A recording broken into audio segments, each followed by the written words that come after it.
mulai.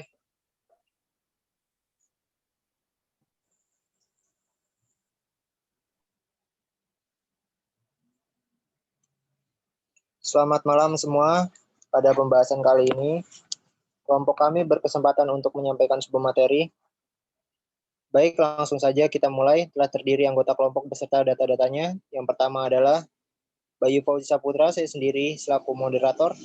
Kemudian Cecilia Graciela Yuliana. Kemudian Muhammad Firdaus, Enkota Rumalos. Kemudian Gofur Azrian. Kemudian Laksamana Stephen Morrison.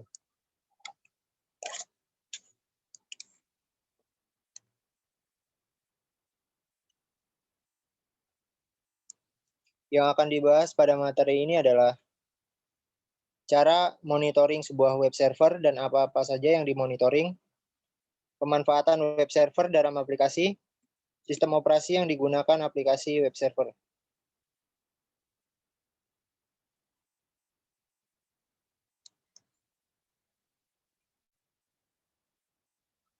Cara monitoring sebuah web server dan apa-apa saja yang dimonitoring.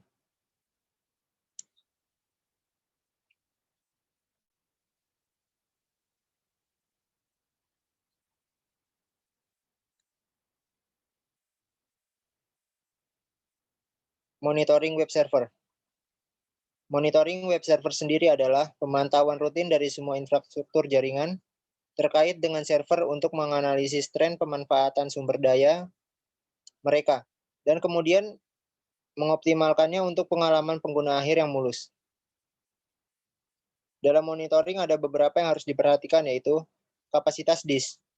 Jika sebuah server memiliki free space yang banyak, maka semakin cepat pula server merespon dan berlaku sebaliknya. CPU. CPU bertindak sebagai otak dari sebuah server.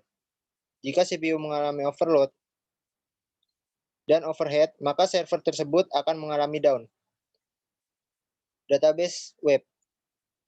Disk space yang minim dan penggunaan CPU yang berlebih dapat membuat database dan aplikasi tidak bekerja.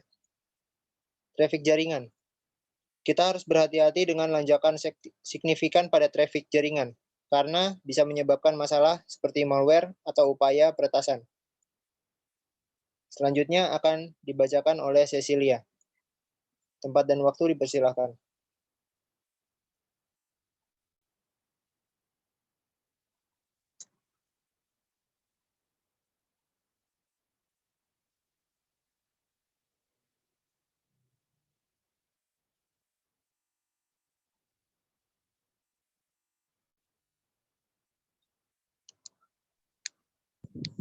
Baik, akan saya sambung karena Cecilia Graciela mengalami kendala. Mohon maaf terlebih dahulu jika tidak bisa menghidupkan kamera karena ada sedikit kendala juga. Untuk Baik, kelebihan, Steven, yang pertama, keuntungan yang dapat diperoleh dari monitoring server adalah yang pertama, mengetahui apa yang sedang terjadi pada jaringan Anda. Yang kedua, dapat menghemat biaya karena monitoring bisa menggunakan tools. Kemudian yang ketiga, dapat mengetahui kapan kita harus menambah kapasitas server. Kemudian monitoring web server bisa kita lakukan dengan menggunakan alat pemantauan server yang bisa kita dapatkan di Google secara gratis. Berikut adalah alatnya dan fungsi alat dari alat tersebut. Next.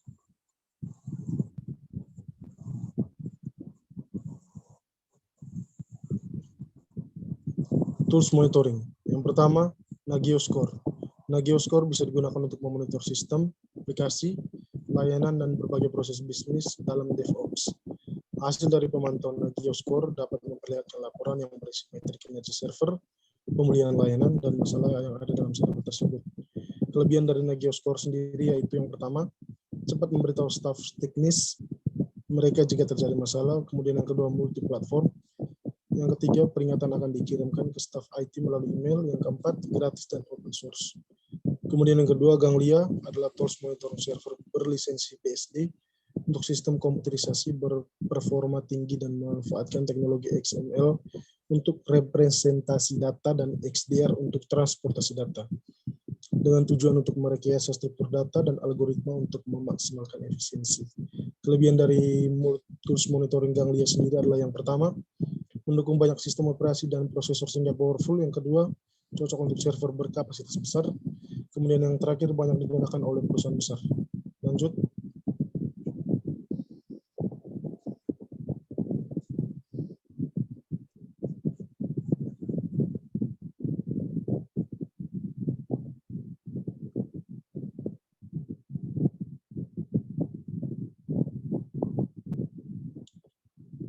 Next slide.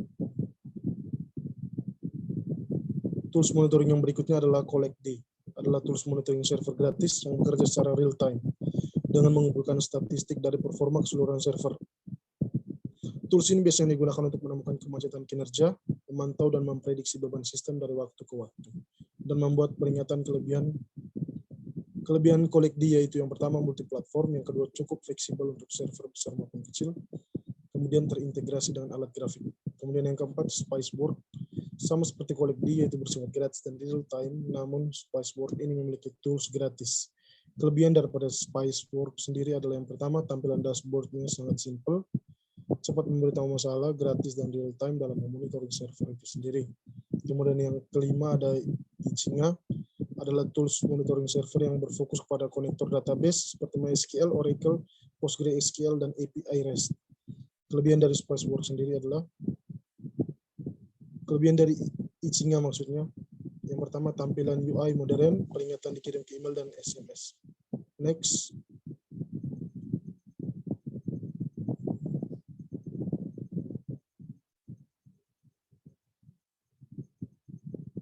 Selanjutnya saya akan berikan kesempatan kepada teman untuk membacakan aplikasi web server.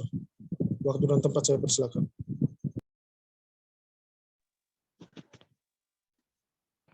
Baik, terima kasih. Topik yang akan kita bahas selanjutnya adalah aplikasi web server. Di mana aplikasi apa saja yang digunakan untuk web server? Next. Aplikasi web server merupakan sebuah perangkat aplikasi di mana kita dapat menerima request dan bisa mengirim respon dalam protokol HTTP. Dalam menjalankan aplikasi web server, tentunya sudah diprogram dalam bahasa pemrograman. Aplikasi web server yang pertama yaitu adalah Apache. Apache HTTP web server yaitu atau disebut juga dengan Apache adalah salah satu web server yang digunakan berbagai sistem operasi seperti Linux, Windows, Unix, Navel, Hardware, dan OS lainnya. Apache sendiri mendukung tampilan GUI, Graphic User Interface, sehingga memudahkan penggunanya tanpa semacam CMD harus menggunakan prompt. Kita bisa menggunakan web server ini secara gratis dan berlisensi bebas karena bersifat open source. Yang kedua adalah Nginx. Nginx adalah web server yang bersifat open source, digunakan sebagai proxy IMAP atau POP3 sebagai jalur keluar atau masuk yang menangani surat menyurat email. Nginx bisa menerima ribuan bahkan jutaan request dan memakan resource yang sedikit dibandingkan aplikasi lainnya.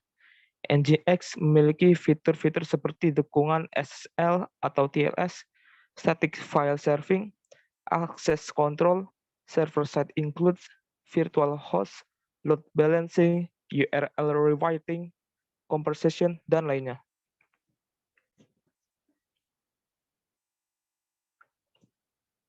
Next. Kemudian ada XAMPP.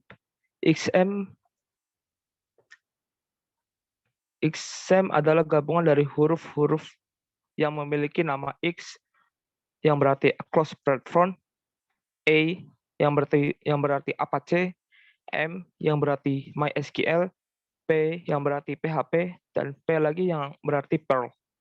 XAMPP merupakan web server yang berfungsi sebagai website offline di mana kita bisa menguji kinerja fitur-fitur atau melihat konten website secara offline.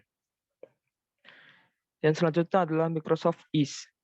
Web server yang digunakan oleh sistem operasi Windows berfungsi sebagai mengelola web pendukung protokol TCP/IP, FTP, NNTP, dan Gopher.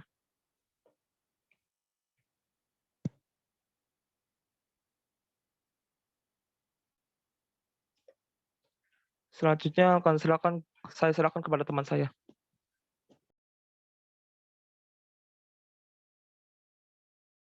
Ya, baik. Terima kasih. Di sini saya akan membahas materi tentang OS pada web server. Sistem operasi yang baik digunakan untuk web server. CentOS atau CentOS merupakan versi gratis dari Red Hat Enterprise Linux atau RHEL OS. Sistem operasi ini sendiri juga kompatibel dengan berbagai macam layanan control panel yang ada.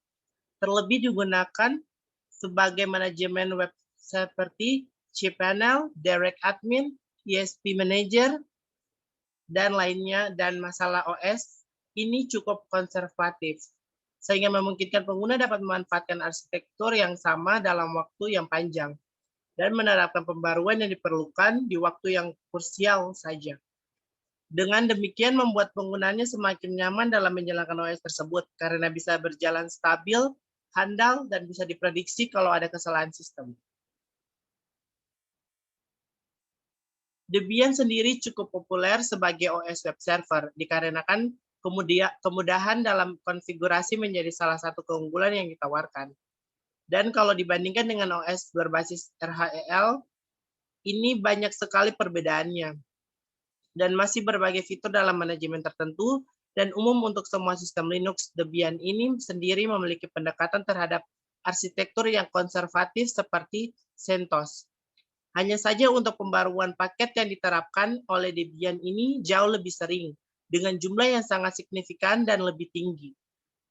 Sehingga menjadikan OS ini memiliki kompatibilitas yang jauh lebih luas pada software Linux.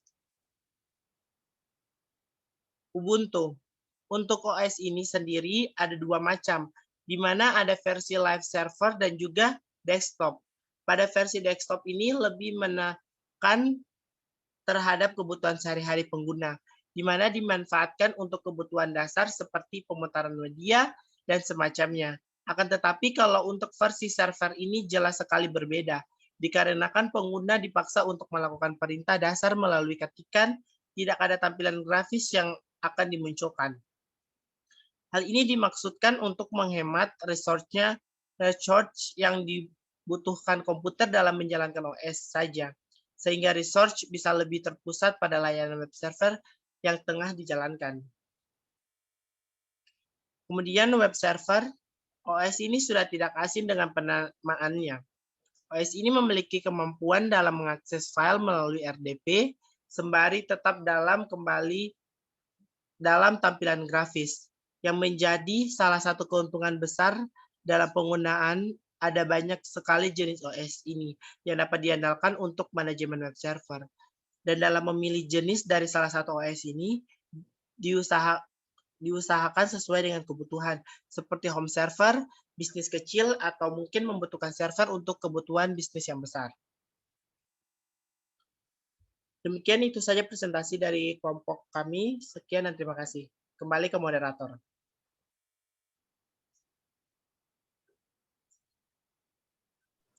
Baik, terima kasih. Karena materi tersebut sudah selesai dibacakan oleh para anggotanya, saya akan menutup presentasi dari kelompok ini. Mohon maaf apabila ada kesalahan dan penyebutan kata. Terima kasih. Selamat malam.